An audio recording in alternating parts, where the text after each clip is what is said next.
Okay, good morning, everybody. How are we all doing today? It is Larsen Live. It is September 6th, 2025. It's a new school year, and things are just going swimmingly as always. And by swimmingly, I mean, it sucks. Not the kids, but just the administration is just an absolute shit show, as usual. I tried to start talking a little bit earlier so I don't have massive amounts of the sounds of silence. I hope it worked. There we go. Yeah, so anyway, the song we opened up with was Breadfan by Budgie. The original Breadfan, not Metallica's cover.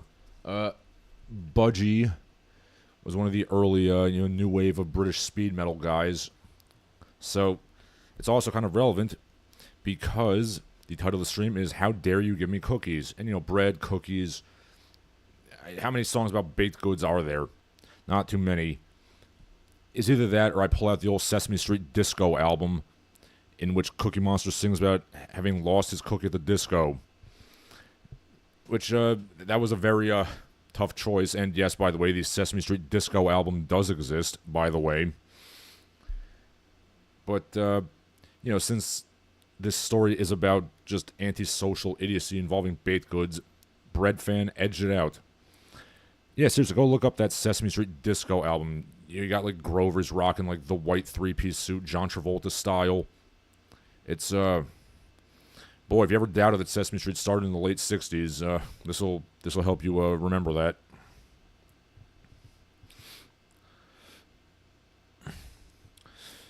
Yes, I hope to one day pull off a white suit half as good as Grover does. Okay, looking at the comments, we see that Tony Gilbert is cleaning. Pony Throat was not familiar with Budgie. Alpha Marigi is saying some nonsense about spamming poop in the chat to climb the ranking. The word poop, not the emoji poop. I clarified that you're all number one in my book.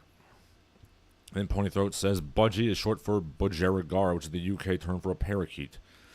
Yes, the UK continues to be a silly place with silly words. Jeffrey Capes, who was the 1989 World's Strongest Man, he's a wholesome beef-eating Englishman. He keeps budgies in his off time of lifting very heavy things. But yes, I was very strongly considering the Sesame Street Disco album, but it's a bit too silly for me even. But yes, there was something that went a bit viral about cookies in all the worst ways. And Alex Turntine on the Twitters says, "My roommates and me are having a party tomorrow night, so we baked brown butter cookies from scratch for our neighbors, along with a note that tells them what time the party is and our phone numbers in case it gets too loud." Nobody answered. Two of them yelled at us to go away through the door. We become a nation of just really antisocial wieners who don't know how to have a party. I mean, if somebody offered me cookies, hell yeah. I would join that party. I don't know what's wrong with people. Who are these young ladies making me cookies? How dare they? As if that weren't enough. It's not enough that people become weirdly antisocial. People insist that they're in the right for being antisocial, and everybody else is committing a social faux pas. Comments include, "I have a compromised immune system. I'm not opening the door for anybody who's maskless. Even if you're masked, the hallway air is full of infectious particles. I used to have lots of neighbors pre-pandemic. Sad face." And bear in mind, this is August 28th, so COVID is over. More comments. "I don't know if you haven't interacted with them before. Don't nobody want no suspicious cookies." Yeah. Give it a smell test if you're really suspicious. Now, granted, I'm pretty cavalier with this sort of thing. Why, yes, I did eat, morsels of food at the Hardly Strictly Bluegrass Music Festival in San Francisco. Because, what you want to do is you want to eat strange food in a public park in, the Haight-Ashbury district. But nothing bad happened. I think I'm wise enough to know what edible marijuana tastes like. Anyway, the idiotic comments continue. "My new neighbors attached a goodie bag with store-bought candies they note to my door. If they tried to hand deliver it to me or gave me something they made, I would have ignored the knocks and most likely not eaten the food for various reasons. Boy, we're really paranoid about this. Normalizing not accepting food from strangers is good, actually. Boy, you know what's great?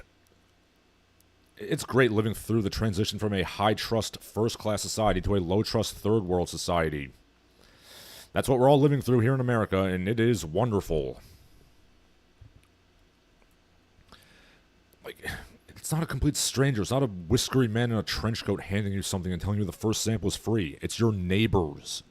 They're trying to be nice. These people are lame.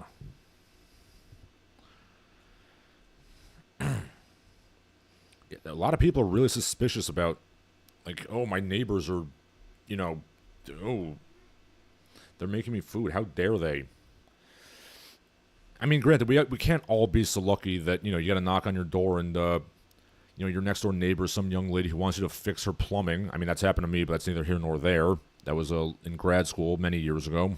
But I digress. The comments go on. People don't wash their hands enough. Some guy gets a drop of piss on his hand and doesn't wash his hands, then he grabs the chocolate chips and boom, there's piss in the cookies. I don't want to eat that. I like how you assume that people don't know basic food hygiene. Like, what the hell happened? Like, when did we become just a nation of just paranoid, timid losers? I mean, the old America certainly had problems, but we weren't just a bunch of neurotic chodes like we are now. Okay, looking at some comments, we see Ponythroat saying the poop emoji, my favorite Patrick Stewart character. Alpha Marigi says, do you own a white suit with red accents like your cartoon avatar? Yes, I do, as a matter of fact. I do own a white suit, I own red pocket squares, and I do own a bow tie. I mean, I don't wear a bow tie with a normal suit because I'm not a dork. But yes, on the very rare occasions I wear a tuxedo, I do put on the bow tie.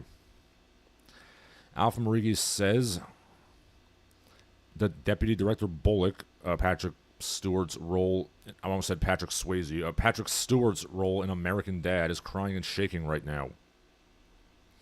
And of course we can't forget King Richard the Lionheart in Robin Hood Men in Tights.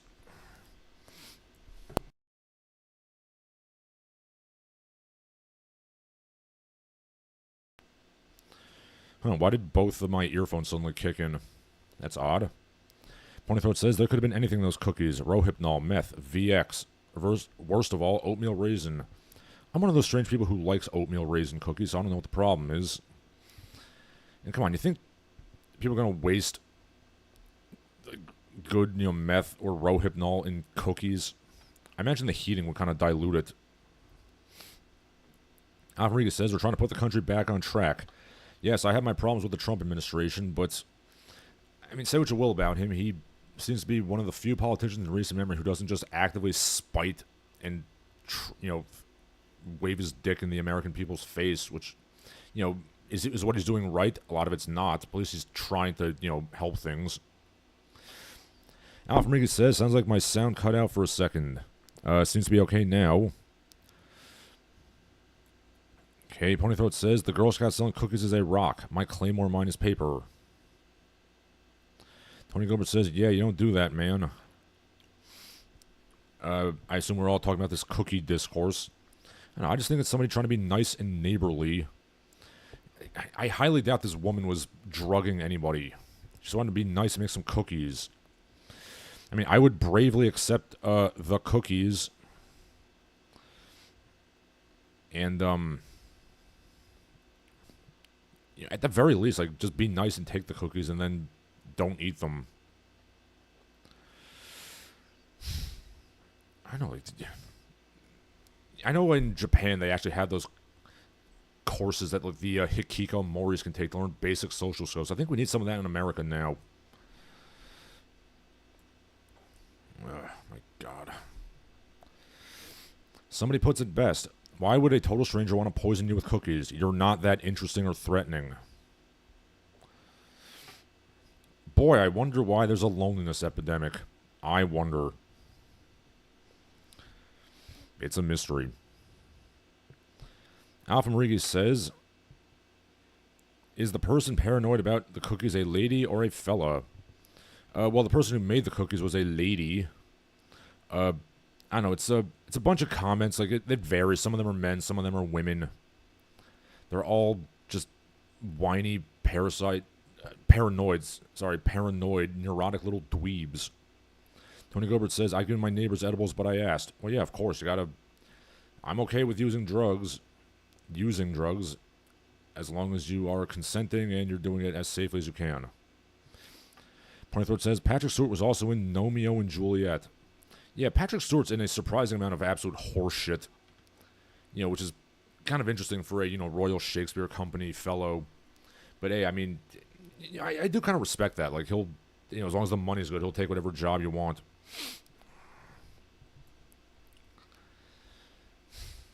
But moving on from the cookie thing, let's talk about some other antisocial buffoonery. We're going to the Great White North in Canada. And it also has to do with apartments, actually. In Canada, new sex-for-rent agreements become popular in Canada. A truly shocking number of sex-for-rent listings can be found. Openly prostituting yourselves to keep a roof over your head.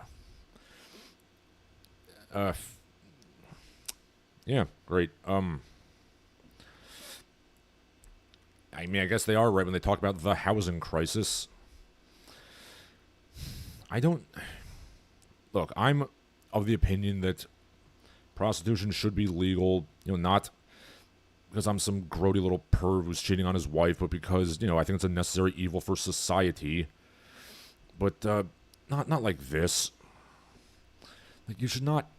I mean, I guess it is kind of inevitable in bad times, but I guess it just shows how shitty things are, not just in the United States, but elsewhere. And honestly, I'm just shocked at how, like, they're openly listing, like, this in, Craigslist or whatever apartment ads. I mean, this used to be a thing that you would make jokes about in bad movies. Like, in the movie, I think it was Kingpin, that bowling movie with Woody Harrelson, the main character actually has to sleep with his landlady to keep, a roof over his head. A Twitter post says it best. At Pablo Maseco, financial dating is where it's at. And then at Mlu the Great, boy, every day y'all come up with different terms for prostitution. I mean, yes.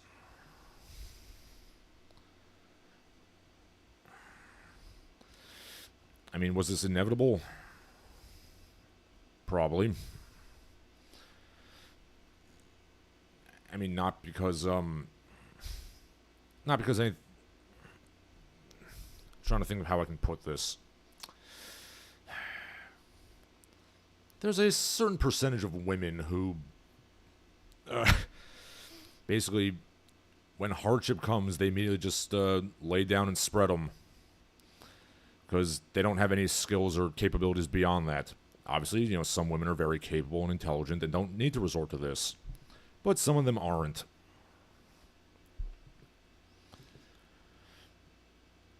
Okay.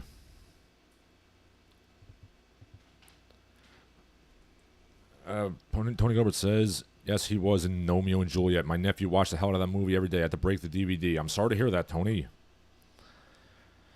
Okay, Pony Throat says, I think he was in one of the million straight-to-VHS Dragonheart sequels, referring to Patrick Stewart. I wasn't aware there was a Dragonheart sequel. I think Dragon Slayer should have gotten a sequel. That's a pretty good movie. Yeah, Dragon Slayer and, like, The Black Hole or whatever. There was that brief period in, like, the late 70s, early 80s where Disney was basically on the verge of bankruptcy. Not like today. And they were just like, fuck it, let's just throw shit at the wall. And they took some surprisingly, like, kind of heavy-duty, like, chances. Like, that movie Dragon Slayer is actually kind of harsh for a Disney movie. Alf Rodriguez says, is it the tenants or the landlords posting the listings? I'm not sure. Either way, it's not great. Tony Gilbert says, is that legal? What the fuck is wrong with Canada?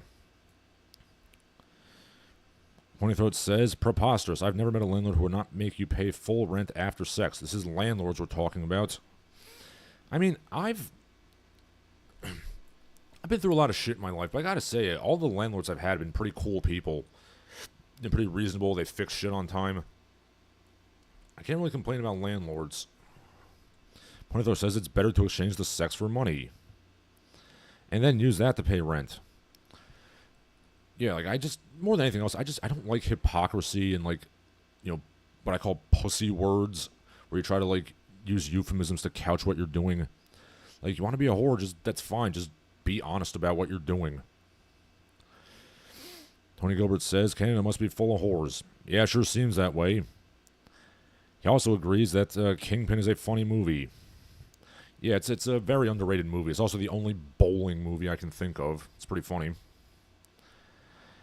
Alpha Rodriguez says, high school women in Venezuela resorted to spreading immediately. Well, I mean, Venezuela's a pretty unique situation like that. That country's just in free fall of how shitty it is. Pointer says there's 4 straight to VHS Dragonheart sequels. One of them even has Vengeance as a subtitle. Yeah, you'd be surprised at, like, how many, like, crappy sequels there are that you've never heard of. Like, there's there's 7 Universal Soldiers. And then there's there's a bunch of, like, animated movies that have a bunch of crappy sequels nobody cared about. Alpha Rodriguez says, you're lucky you didn't get a Persian landlord. Worst mistake in my life. No, I haven't had that experience. Pointfoot says, when I was a child, the landlord didn't want to replace the boiler. No heating or hot water for 5 years in my full hood home. That is unfortunate, sir. He's going to boil up some water and just take a bath with a sponge.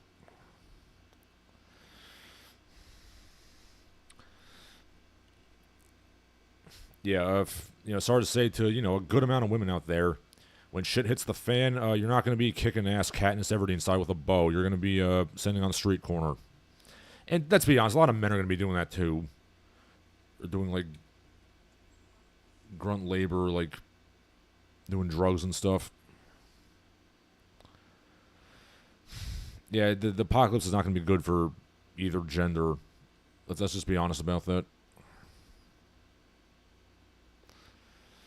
Again, not all women. Some women are very capable. Some aren't.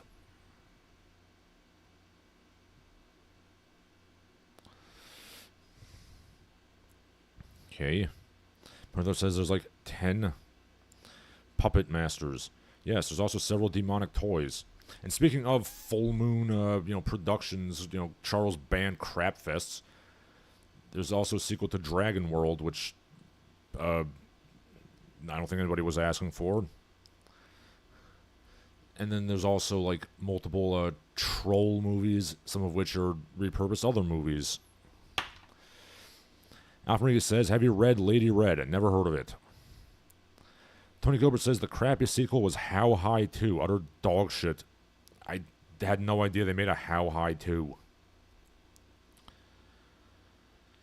Okay, Ponythroat continues to talk about how his childhood home was a late Victorian home that didn't have insulation, so childhood pneumonia came to him frequently. I mean, if you really live in that Victorian experience, you might as well put some arsenic in the wallpaper as well. Got that nice green tone.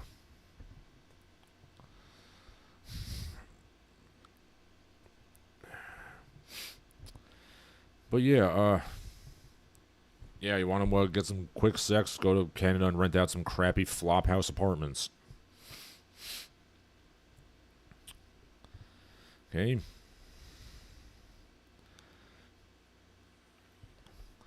Let's leave Canada for a bit.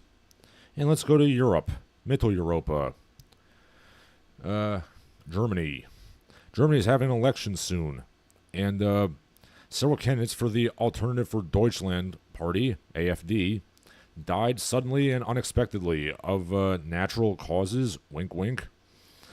Yes, people are claiming this is a conspiracy. I don't know if it's true or not. I mean, I can't imagine Germany ever doing something like this, killing political opponents. you know, I don't want to name names or. Sorry if you heard that. My wife is a bit sick, so I was her clearing her throat. But yes, who knows what's going on? I'm going to give them the benefit of the doubt. I think an investigation is in order, but I'm not going to assume that the European Union would do something like this.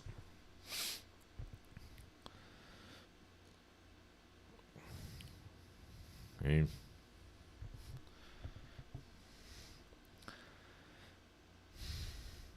I think it's up to like 7 now. They don't seem to have died of violence, but it's a bit suspicious is all. Also, in Mexico, during the election that led to Claudia Sheinbaum getting elected, didn't like 30 political candidates mysteriously die? I'm just saying.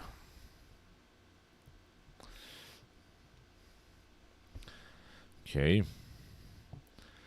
Alpha Mariga says Lady Red was a one-shot manga made by Toriyama before Dragon Ball. I presume that would have been after Dr. Sleep. It's about an office lady who was a superhero. It didn't work out. Seems kind of interesting. I might check it out.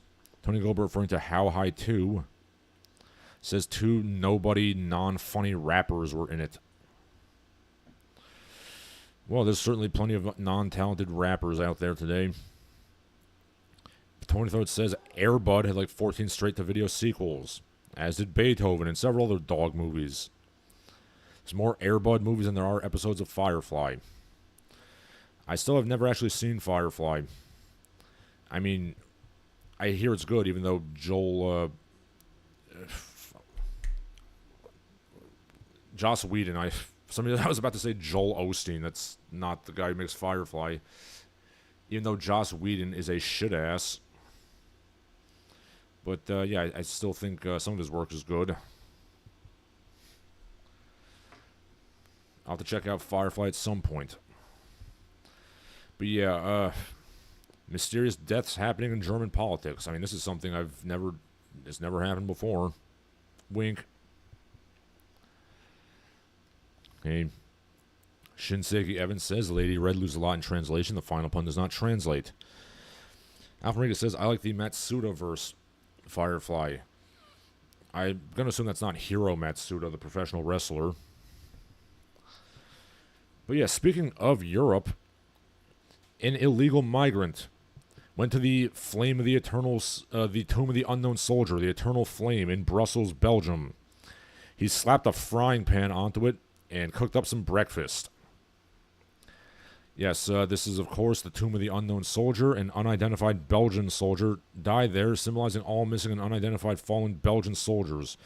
And really, like, there's not that many Belgian war heroes, so let's, this is really harsh, like, cooking eggs on the Tomb of the Unknown Soldier there. A quote went around that was very popular about this, the bit from the Camp of the Saints. Your universe has no meaning to them. They will not try to understand. They will be tired. They'll be cold. They'll be hungry. They'll make fire with your beautiful oaken door. Yes.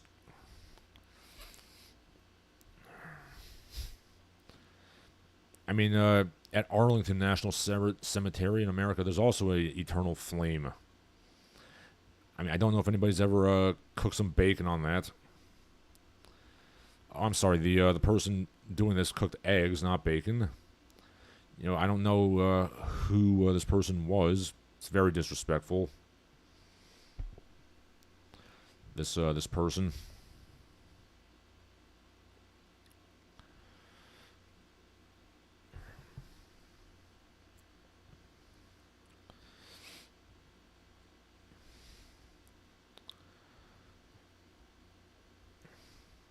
See.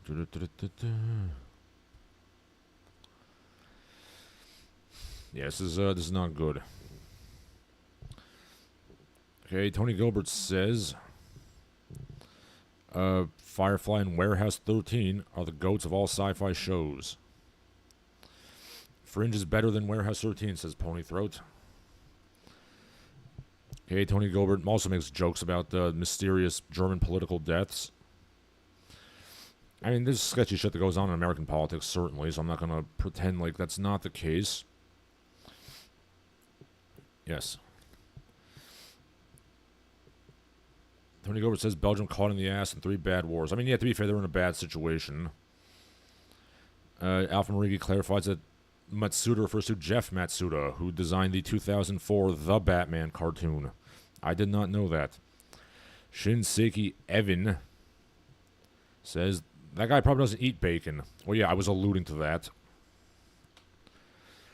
Tony Gilbert says, I love how we just stole Lee's land to put soldiers in the Rose Garden. Yes, a nice little kick in the ass to, Bobby. Alpha Rodriguez says, the 2004 Batman cartoon is the one where people complained about it being a toy commercial, as if it wasn't already a toy commercial. People were mad about Batman eating nachos. He exercises a lot. He can burn off the carbs. Well, I mean, you can't really outwork a bad diet, no matter how hard you work. Abs are made in the kitchen, as they say. I say this as somebody who no longer has a truly defined six-pack. Because, I have to do big boy things like having a job. I mean, I never actually watched that cartoon, so I don't even pretend like I can comment on it. Jeff Matsuda also did the character designs for Jackie Chan Adventures. Another cartoon I've seen very, very little of. However, I do know that that Jackie Chan cartoon had to go through some pretty heavy circumlocutions to show Jackie doing a drunken fist. But you can't say drunk in a cartoon, a children's show, so you gotta do some faldy-rot to get him staggering around and rolling with the punches, but not refer to him as drinking. Tony Gilbert says the 2004 Batman cartoon was bad. They ruined the Joker. Doesn't need dreads. Okay, yes, I remember he was like some kind of weird dreadlocked monkey man. Kind of like the final boss of Arkham Asylum. Except I don't think the one in the cartoon was steroided up on the venom.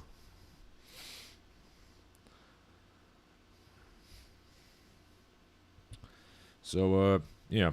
Way to go, Belgium. And speaking of German politics, let's go to Argentina. Pause for laughter. From ABC News, an 18th century painting stolen by the Nazis during World War II is believed to have surfaced in the most unexpected places, hanging above a sofa in a chic Argentinian home, discovered not by law enforcement or a museum, but a photo on a real estate website. Okay. The Portrait of a Lady by Italian Baroque artist Giuseppe Gislandi belonged to Jacques Goudsticker, a Dutch Jewish art gallery owner, whose collection was seized after the Nazis took over the Netherlands. Okay. So the case has been pursued for many years. And, so Friedrich Kadjin, I don't know how to pronounce his name, Hermann Goering's financial advisor and close friend, he escaped to South America at the end of the war. We know from archival documents he brought diamonds, jewelry, and paintings. Okay, Kadjin died in Buenos Aires, 1978, because of course he did. His 2 daughters inherited properties in Mar del Plata. The investigation led the journalist there. Okay, so then they put the house on sale, and yes, there it is. It's a very nice house. But yes, it's quite unexpected that this would happen. The most unexpected place. I'm shocked. I'm shocked that mysterious Nazi looted art ended up in Argentina. It's shocking, I tell you. Tony Gilbert says Jackie Chan Adventures was my shit. I'm not saying it was bad, just I never watched it. The only thing sorry.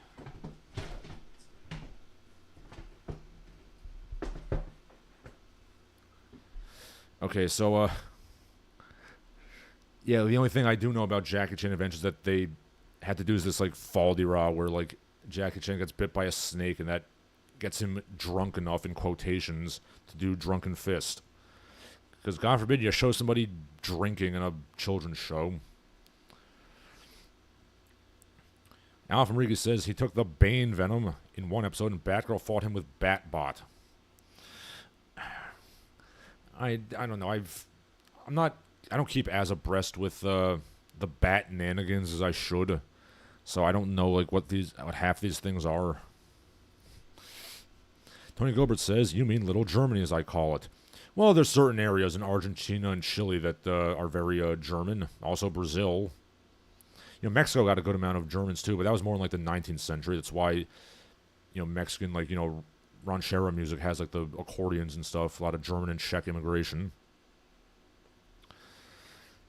Okay. Tony Gilbert says there's so much stolen shit down there. Chile is a Nazi hive as well. Okay, Tony Gilbert says, Larsen, we should all try to find the Pink Man. He's somewhere. Yeah, I don't know what happened to him. But yeah, by the way, like, Argentinians, they get fucking pissed, like, if you make jokes about, like, the Nazis going down there. Like, they'll start screaming about, oh, yo, Operation Paperclip and stuff. I mean, the United States brought about 1,300 Nazi scientists. That is true, but, you know, we weren't, like, actively funding them to rebuild the Fourth Reich. But,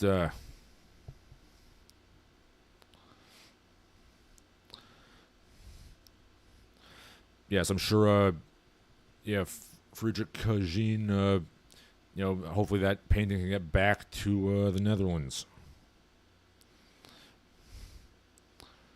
Yeah.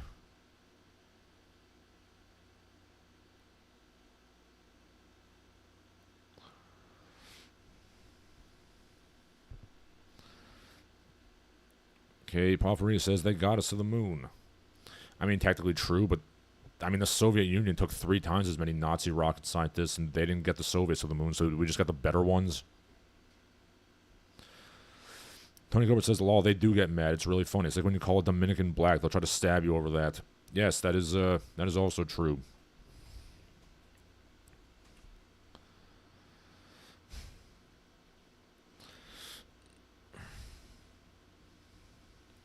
Okay. But yes, it's quite shocking. It's like,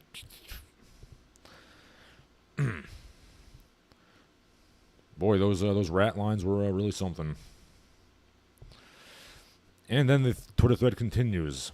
La Cumbrecita is a unique German village in Argentina's Cordoba Hills, in which you are not allowed to drive a car. It's only pedestrians and bikes only. It is designed to resemble an alpine idyll. Wooden chalets, flower boxes, and thousands of pine and spruce trees. Many of the locals speak German. I bet they do.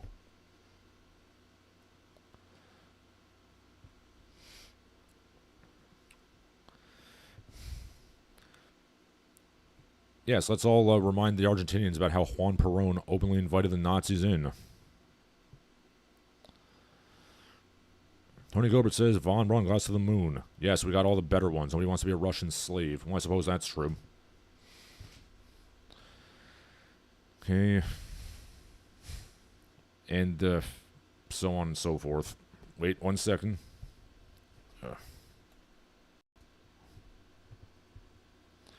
My computer's crapping out. I hope this isn't going to affect things. Okay. Alright, I think, 1 second. I just gotta give me a second here. Yeah.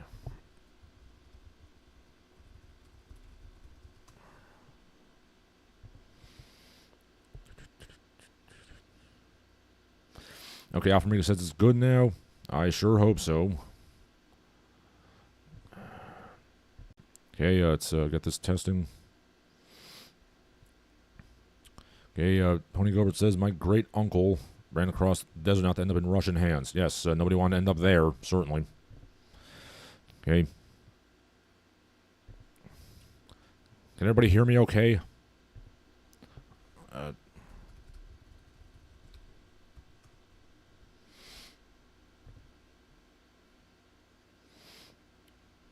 don't know what happened.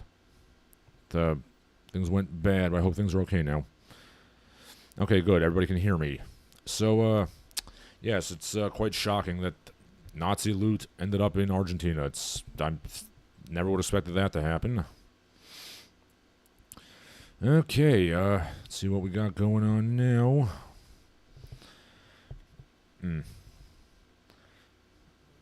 Okay, I got a couple more stories. Just let me delete some notes here. Okay, let's go to the New York City mayoral election. Curtis Sliwa has an interesting idea. Curtis Sliwa, he of the Guardian Angels and the club, car thing, which my dad used to have. When I was a kid, I didn't understand what it was. I thought you were just supposed to hit people with it because it's called the club. Anyway, Curtis Sliwa calls for feral cat colonies to fight the New York City rat problem. I mean, the rats are a problem in New York City. They're really big and disgusting. Yeah, Curtis Sliwa is a big animal welfare guy. I'm honestly kind of in favor of this. Like, I used to study martial arts in Brooklyn, and you basically have to walk to the dojo and through this little alley, and you would get these rats the size of like small dogs in there. Which I suppose is kind of fitting that I'm going to a New York City dojo and there's giant rats. It's like I'm like a Ninja Turtle. But yeah, doesn't really work in real life. People are criticizing this, some because dogs are in fact better ratters. Dogs can be trained to hunt rats specifically, whereas cats would basically just annihilate pigeons and all kinds of squirrels and all kinds of little animals. Tony Gilbert says, fuck the Guardian Angels. Okay. Tony Gilbert also asked to do more Kung Fails. Yeah, I know. I mean, it's the school year. I don't know how much work I'm going to be able to do on the videos. But I will get to it at some point. I promise you. Yeah, it's, maybe the cat thing will work. New York City has a very big rat problem. Tony Gilbert says, I was in Coney Island. I saw a rat carrying a cat. I swear to God. Alpha Riga says, anti-cat propaganda. Perhaps. I mean, you might as well. Might as well try it. Either that or we could just pay the homeless to, like, catch and kill them. We can give them the rats for food.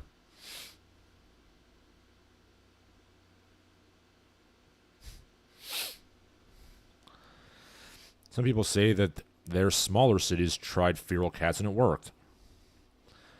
Rome also has a stray cat population, which seems to keep the city clean.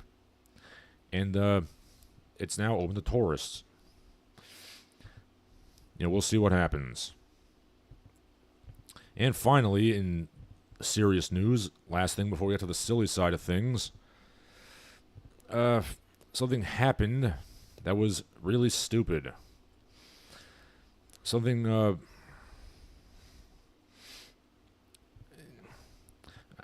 guess it is kind of on the silly side of things. Actually, no. It kind of is, it kind of isn't. There is some stupid shit that the kids are doing called the door kick challenge on TikTok. It's basically where you jokingly kick a door in and fire airsoft guns. There was an incident where some, young whippersnapper got shot. He may or may not have been playing this game. I can't say. This is what the kids are doing on TikTok. I'm surprised they haven't been getting shot sooner. Hey guys, let's play a game. Let's kick a door in while wearing a ski mask and hold a toy gun that looks really realistic. I can't believe I got shot. Why did this happen?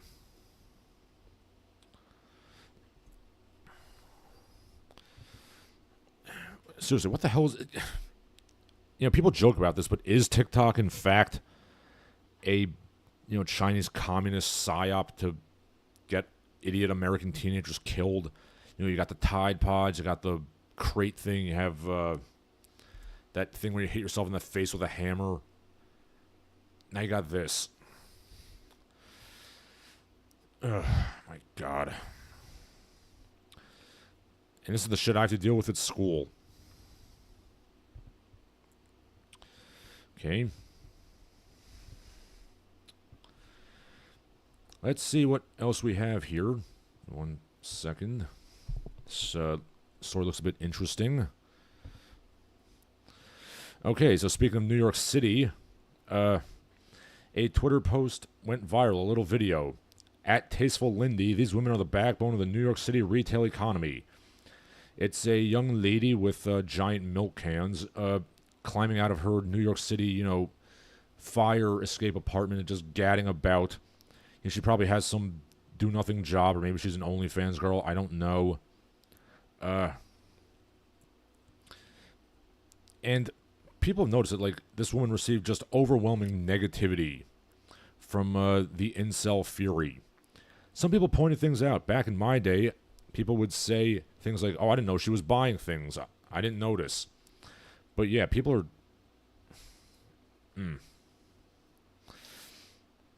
the age of the simp is ending. The age of the incel is rising, I guess.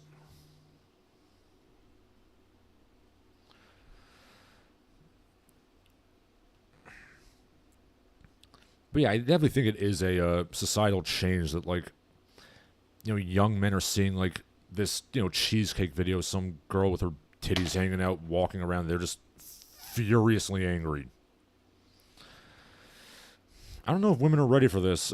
Many young men absolutely hate women nowadays, and, yeah, you're really not ready for what's going to happen. Government-mandated girlfriends coming to a city near you.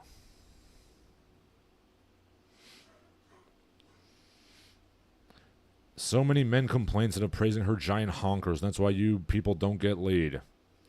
Yeah, probably.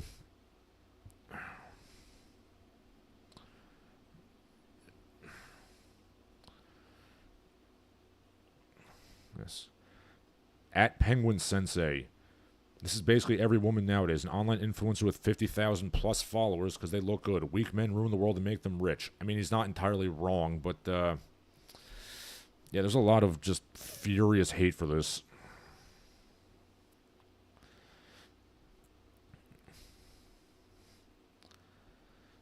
Calculating how much he spent in this video makes me sick. Me. Who are these people? Hey. Ponythroat says this is a slightly less lethal version of planking, the door kick challenge. Alpha Rodriguez says, TikTok, I wish could get banned, but Trump got what he wanted from them. Tony Gilbert says, a lot of whores in NYC, too. Alpha Rodriguez says, if they just had sex with the Sims, it wouldn't be a problem. I mean, you can't legislate... You can't legislate people to have sex with people against their will. Again, this is another reason why I'm tepidly in favor of the legalization of prostitution, because... you don't, in countries that have legal whoring, you don't really see this, weird incel stuff. I just notice. Say what you will about the Argentines or the Brazilians, they don't seem to have, weird incel shit. Tony Gilbert says, I can't stand the whore making millions while I'm starving. Yeah, breaking news, beautiful women, live life on easy mode. This isn't anything new. I mean... You just gotta deal with it.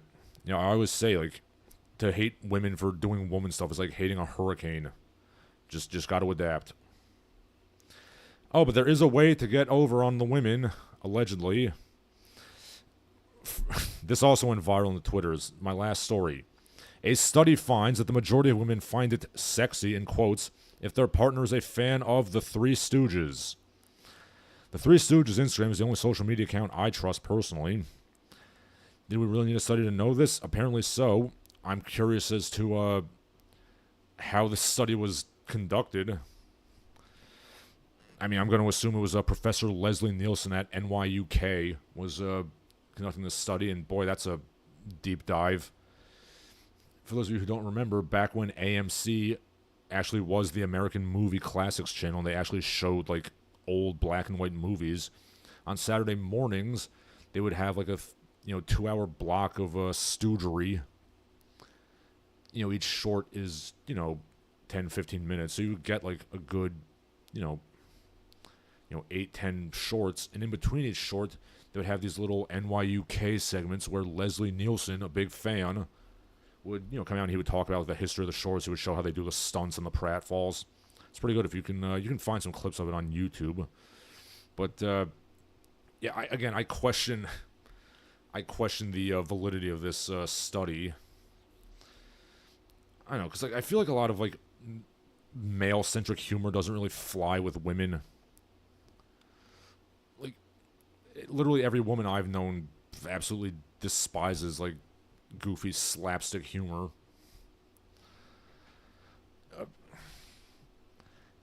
And my bitch ex-wife, she also hated Monty Python and the Holy Grail, which shows what a miserable human being she is. So maybe it's just my bad experiences. I mean, apparently Curly Howard cleaned house with women, so I guess there is some truth to this, I suppose. Tony Gilbert, talking about the prostitution thing, says it should be legal. Pointy Throat says, what if their partners are fans of Mr. Ed? I mean, that's a whole different issue. I mean, the true discerning partner would be a fan of Francis the Talking Mule, the predecessor to Mr. Ed. Tony Gilbert says, Hats Off Entertainment did a video on NYUK. Yes, they did. Pointer says, wasn't your ex literally named Bathory? Well, I mean, that was not her actual name. That was a stage name, sir. I hate her, but I'm still not going to say her real name because I don't want to get sued. But yes, the fact that she chose Bathory as her stage name should probably indicate what a miserable lady she is. Yeah, actually, come to think of it, the woman I dated before that, she didn't like Monty Python and the Holy Grail either. So, yeah, I guess just silly male-centric humor doesn't go over well with the ladies. But yes, I'm going to have to assume that Professor Nielsen did the study on the sexual attractiveness of stoogery.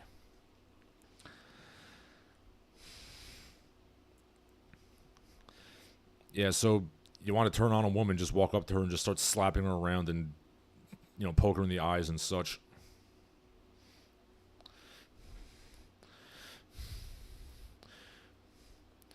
And make sure to wear your jumpsuit for, Acme pest removal. We got spirit, yes we do. Answer, Acme. I totally forgot the lyrics there.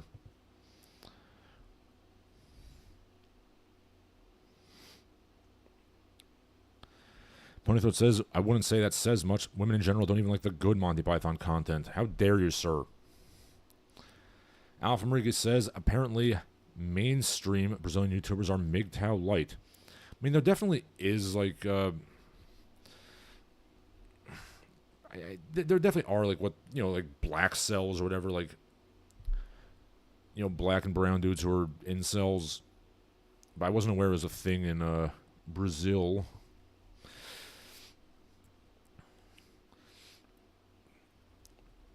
So, some of you guys who are single, go out there and, run around in circles on the floor and, slam your head into things and see if the women like it. Now, I would also have to say, it might also be the man in question because, I think women will put up with a lot if they find the man in their life attractive. Like, for example, Leslie Nielsen, not a bad-looking guy in his youth. Mel Gibson, also a huge Three Stooges fan. And, Mel Gibson is even as an old man, he's something of a silver fox as long as you ignore the utter insanity that is his life. But then again, I mean, some women might find Mel Gibson's other extracurricular activities more attractive. Yeah, just there's another part of the study. Just get really drunk and yell, racist obscenities at your girlfriend and see if she finds that attractive. I'm curious if they polled Mr. Gibson for this Three Stooges study. Bruce Campbell, also big, Stooge fan. I don't think anybody finds the Farrelly brothers particularly attractive. But again, like, it might just be the guy that they find attractive. For there's an interview with Henry Cavill where, this is when he was first cast for The Witcher, and he was talking to some lady interviewer, and he was talking about his painting his Warhammer figurines, and the woman was actually interested in it. Now, is it because she liked Warhammer, or is it because she was talking to handsome Squidward there?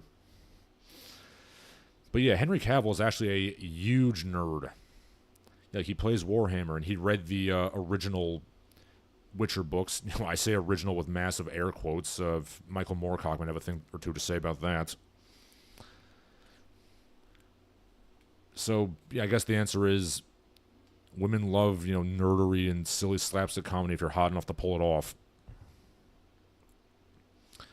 Ponythroat says Chris Farley was the forgotten fourth stooge. Well, technically, I think you mean like the ninth stooge because, I'm something of a fan myself, and we got to go through this, roster here. So first, first on vaudeville, you had Ted Healy and the Stooges. It was Moe, Larry, and Shemp. And then Shemp went off to do his solo career, and then they brought in Curly. And then Curly had a stroke, so they brought back Shemp. And then Shemp died, and then they brought in Joe Besser. Let's see, we're on Five Stooges now. Yeah, so Joe Besser was the fifth stooge. And then they brought in Curly Joe Dorita. That was the sixth stooge. And then I think Curly Joe died, and then they were going to bring in Emil Sitka, who was a bit player in some of the stoogery. And he was going to be... They never actually filmed anything with Emil Sitka. They basically filmed some, promotional material, and then Moe died, and then...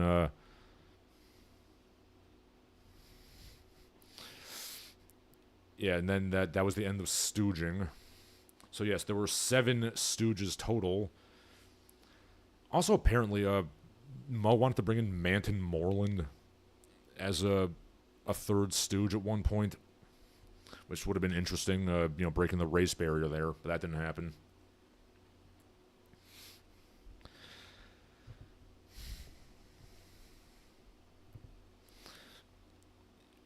But yeah, I just remembered, speaking of Mel Gibson there, I mean, I'm going to wager that, Lorna Cole from Lethal Weapon 3 was one of the women they asked for this survey. She was Martin Riggs' love interest there, and she was actually playing the Three Stooges computer game. Which, I'm sorry, that game is ass. Like, that Three Stooges video game, it was on, the NES, the Game Boy Advance, the IBM 286. That game is shit. I don't know how that game got ported to so many systems, because it is not good. I can understand a game like Yeast, 1 and 2 getting ported to multiple systems. So that's a masterpiece of a game. But the Three Stooges game, that game is ass. Why does nobody realize this? Anyway, Alpha Marigi asks, has there ever been a non-white woman who had sex with a white man who wasn't into race play? I mean, from my experience, it never really came up explicitly. But I don't know what they were thinking internally. Maybe they were imagining me as some lusty colonizer laying the pipe into them. They just never mentioned it offhand, or openly, I should say. Ponythroat says a female version of Tariq Nasheed. Yes, Mr. Nasheed likes to get buck broken. Ponythroat says Three Stooges on the NES was infamously shit. A thumbs up for the digitized graphics, and nothing a kid in the late 80s likes more than Three Stooges shorts. Yeah. I don't know, maybe the PC version of that is better. I doubt it. Yeah, that game is ass. And that Three Stooges remake movie they did in 2012 basically took the plot of the video game. They got to save the orphanage by making money and doing odd jobs.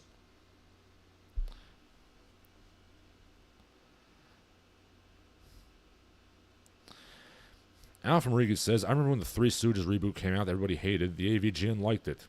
I mean, what I heard, I've never actually seen it, but I heard that it wasn't bad so much as just, it's like watching It's like watching a cover band, basically.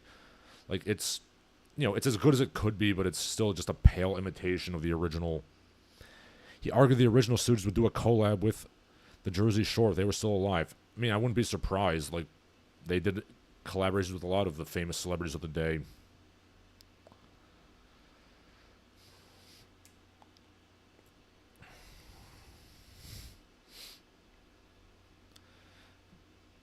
But, yeah, screw that video game.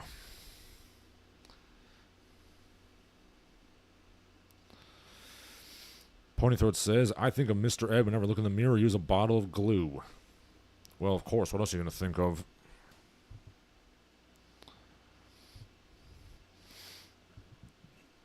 Yeah, there was a period in the late 90s, early 2000s where they were actually showing a lot of those old, like, short, little comedy things. Yeah, like, AMC did a bunch of, blocks that had, like, Three Stooges, Laurel and Hardy. Yeah, they also did, like, a Little Rascals block with Frankie Muniz hosting. But yeah, that does it for my prepared remarks. You can say your last pieces now, should you desire.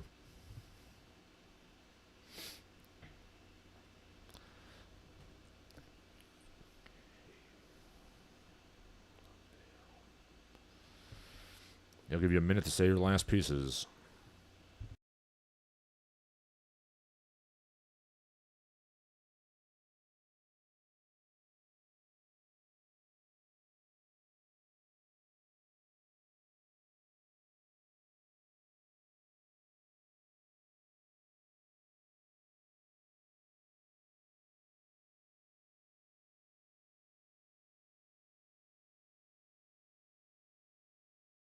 Ponythroat says, what about the Great Gildersleeves? Anybody remember that? Well, now, I wouldn't say that. And yes, the Great Gildersleeve is one of the many old-timey comedies that I literally only know of because they reference it on Looney Tunes. Alf Enriquez says, a Brazilian judge rules that removing content from Brazilian interwebs isn't enough. That's not good. They want to censor internet for the whole world.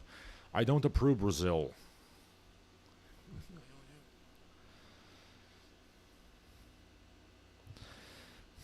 But yes, I do find it interesting how those old-timey, short comedies, like, they still linger a little bit in our collective consciousness, like Groundskeeper Willie from The Simpsons. It's a caricature of Jimmy Finlayson, who was in many of the old-timey comedy shorts as a angry redheaded man who, like, got mad and, like, yelled at people.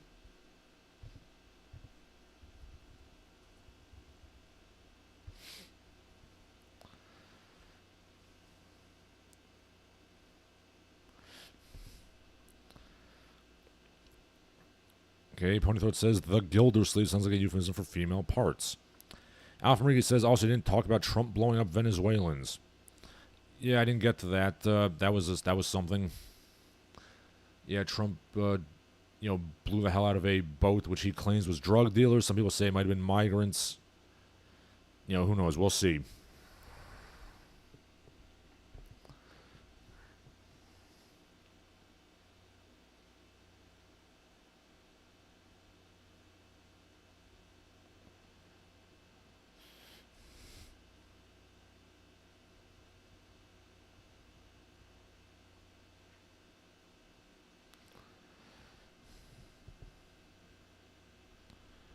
Okay.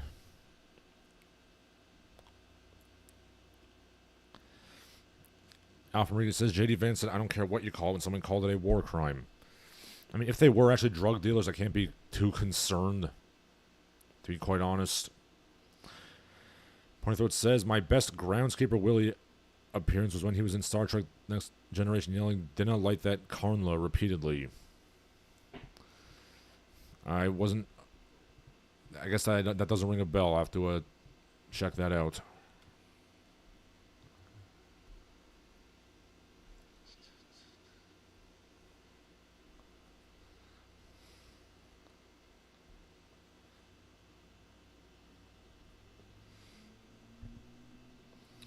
Alrighty, so I think that's going to do it for today.